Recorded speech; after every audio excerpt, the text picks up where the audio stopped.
My sister sabotaged me and turned my family against me years ago. Now they want to talk after leaving me homeless. I was 21 when my fiancé asked me to marry him. He was the absolute light of my life. We had known each other since preschool, and our families are very close. He would come and have dinner with us on a daily basis, and vice versa. He doesn't have any siblings, but I have 2 older sisters, which is very important, as he was also very close with them, and we grew up together. When we started dating, I don't think our parents stopped celebrating for weeks. He helped me deal with a lot of my anxiety, and even when I gained a little weight and my mother berated me, saying he was going to leave me, he told her off and said he loved me for who I was, not for what I looked like. We were only engaged for 6 months before the incident. My middle oldest sister, let's call her Nikki, was a very cold person. She never showed any affection. She only ever opened up to my fiancé, as she saw him as a brother, and he also helped her through a lot of her dark times, such as battling substance addictions and breaking the law. She and I never saw eye to eye, but I loved her dearly because she was my sister. I just didn't like her as a person. One day, she told me she wanted to take me clubbing, as we had never been together before and she felt bad that she was so distant from me. I agreed, and that night we went out. Clubbing wasn't really my style, but once I had a few drinks, I loosened up a little and began having fun. The night was going smoothly until Nikki spotted a guy across the room whom she claimed she wanted to climb like a tree. She walked over to him, and within a few minutes, she was back and she had a sour expression on her face. I asked her what was up, but she never said anything. I kept pressing because I didn't want our night to be ruined, and she told me the guy didn't want her number, but wanted mine instead. I told her he was a loser, and there were plenty of guys who would want to be with a girl like her, but she didn't budge. She told me she needed to use the restroom, and then we would leave. I waited for over an hour, and during this time, I was sipping on a lot of different drinks, and I started feeling really dizzy and lightheaded. I figured I'd just cab it home as I was certain Nikki had left. On the way out, though, I bumped into a friend of Nikki's whom she had briefly dated. He asked me if I needed a hand to my car, and I explained I was getting a cab. He said he was getting ready to leave, and we could share one. I told him okay, and we walked out of the club together and into the first cab we saw. I tried to find my phone in my purse, but I felt myself getting dizzier and dizzier. I don't remember what happened next, but I woke up the next morning on a hard sofa, my head pounding. When I came to, I realized I was at the friend's house, and my phone was at 0%. When he noticed I was awake, he offered some tablets and water and explained that I had passed out in the cab, and he didn't remember my parents' address, so he just picked me up and took me back here, where he laid me on the sofa. I told him I needed to go home as my fiancé would be worried, so he called a cab, and I left. When I arrived at my parents' house, my mother, father, Nikki, my fiancé, and his parents were all standing in the living room. I thought they were worried about me, but the instant I opened my mouth, my fiancé asked how could I do this to him. I tried to explain that my phone was at 0%, but he then went on screaming about how could I cheat on him. I was baffled. Why would he think that? I tried to explain the night's events, but I kept getting cut off. Nikki then chimed in and said I was a lying S-word, and how could I be so heartless to a man who has been there for me through thick and thin. She went on to say I kept flirting with random guys all night, and then when she went to the bathroom, she saw me leave with her friend. I told her what had happened, and she showed me photos on her phone where, as we were leaving, his hand was on my back, ushering me outside. Yes, the photo did look horrible, and I was so out of it I didn't even realize his hand was on my back. My fiancé was so angry, he kept shouting, and our moms were both crying. I then asked Nikki to call her friend, and he would confirm that nothing happened, but when she called him, he told a completely different story.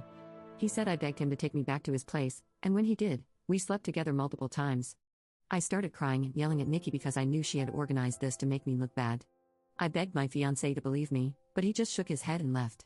When everyone had cleared out, my mother slapped me across the face and told me to get out. I left and went to a friend's house where I stayed for a few nights. During those nights, I called my fiancé, crying and pleading with him to believe me that nothing happened, but he never returned any of my calls or texts. My mom texted me and told me she was kicking me out. She didn't even give me time to get my things as she threw everything away. None of my family would take me in, as they chose my fiancé and mother's side. I found myself homeless and single in less than a day and a half. My entire world had been taken away because of Nikki's lies.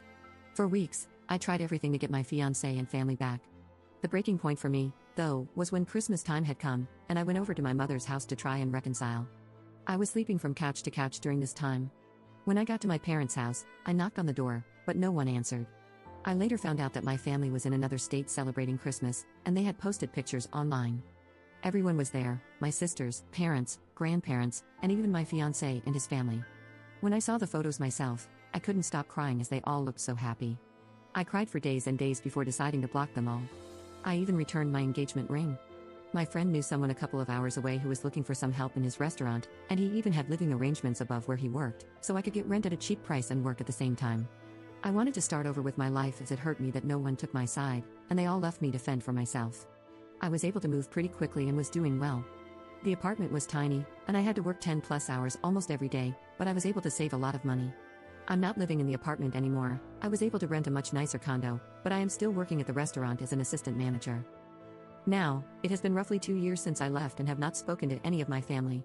I had no idea what was going on with them until I got a knock on my door, and it was my ex-fiancé. I was shocked, to say the least, and I tried to slam the door in his face, but he stopped it and asked that I let him explain.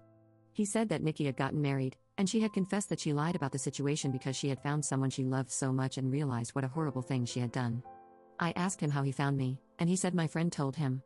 My entire family had been trying to get in touch with me and wanted to see me. I told him I needed time to see if I even wanted to have them in my life. He left, and I have been a mess since. I don't know what to do. I know I will never forgive Nikki. She could rot for all I care, but it's hard because my other family and fiancé didn't know she was lying. Still, I also felt like they abandoned me too quickly without letting me explain my side. I don't know if I should forgive them. Update 1. I'm so sorry if it took too long to post an update. I was honestly in so much shock I didn't know how to cope with it. I never got back to my ex. I didn't know what to do, but eventually he must have given my phone number to my parents as they texted asking to meet up. I never replied and was planning on organizing a Zoom meeting, but didn't need to as my father showed up to my door. When I answered the door and saw him standing there, I ended up throwing up, which he insisted on cleaning. When he was done, we sat down, and I just burst into tears. My emotions were all over the place, and my father has worn the same cologne for a really long time, so when I smelled it, it just brought back all these memories. He tried to hug me, but I pushed him away and asked what he was doing here. He went on to explain that he and my mother are getting a divorce. He said he begged my mother to get in touch with me the minute I left, but she refused and said I was acting like a baby, and if I wanted to leave them after doing something so horrible, then I could do things on my own from then on.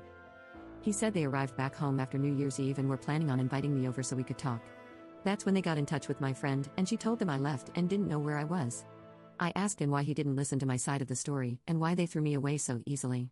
He just started crying. He said he never meant for things to get so out of hand, and he wishes more than anything he could take it all back. He said he had no idea my mother was going to kick me out. He thought it was going to be for a few days, but then they decided last minute to spend Christmas out of state. My mother apparently promised him I would be allowed back home after they got back. I said she threw away all my stuff, but he said everything was still there and she lied about that. I asked him what has happened to Nikki, and he said she's non-existent to him. He wants nothing to do with her, but my mother has been crying to him, asking to forgive Nikki as she is not well, and they had already lost one daughter. They cannot lose two. He blocked my mother and Nikki and has been on my ex's case about finding me. My ex caved in when my dad said he blocked my mother and Nikki and told him where I lived. I asked that he never show up again unless I give him permission, and he agreed. He asked what would happen now, and I said I really don't know and that he hurt me really bad. I then went into detail about how much he hurt me, and what it felt like seeing them so happy without me and how hard it has been. We were both crying by the end of it, but I was really glad I got it all out. It felt like a huge weight had been lifted off my shoulders. I asked him why Nikki did this and if she said anything about it. Well, she said she thought my ex deserved better than me, and she wanted to see him happy because he was making too many sacrifices in the relationship. She loved him like a brother and wanted to break the engagement off, so that night she asked her friend to come and escort me out of the club, so she could get photos and take me home so her plan could work. She said nothing intimate happened. I went to sleep on the sofa, and her friend was up playing video games all night until I woke up. I then went to ask about Nikki's husband, and he said my mother has been hush-hush with the entire situation, but he had his number and wrote it down for me. After my dad left, I decided to call Nikki's husband. I was sweating the entire time and felt so sick. What if I could hear her in the background? Well, anyhow, when he picked up, I just spit everything out, which I deeply regret because I should have eased into it for him. He sounded really confused, and I explained the entire situation again. I was honestly expecting him to curse me out and defend Nikki. Instead, he let out a long sigh and well, he had a feeling she wasn't exactly innocent. Turns out, she and his sister have been having problems, and she has been spouting non-stop lies about his sister, causing a huge rift between them. His sister didn't even attend their wedding. I told him I was sorry, but he should make things right with his sister because Nikki was the problem, not her. We spoke a little more, and he hung up. With everything considered, I have decided to reconcile with my dad. My mother has always run the show their entire marriage, so the fact he is putting his foot down and divorcing her and going no contact with Nikki shows he is serious about making amends. I don't think I will ever reconcile with my mother, as she thinks Nikki is a victim also in all this, and at this point, I don't care to listen to her excuses. As for my ex, I haven't had the time to meet with him and talk, though my dad mentioned he wanted to come with him, but he said I would be too overwhelmed if both were there, and seeing them separated will help make clear decisions. I will update the post again if I ever speak to my ex.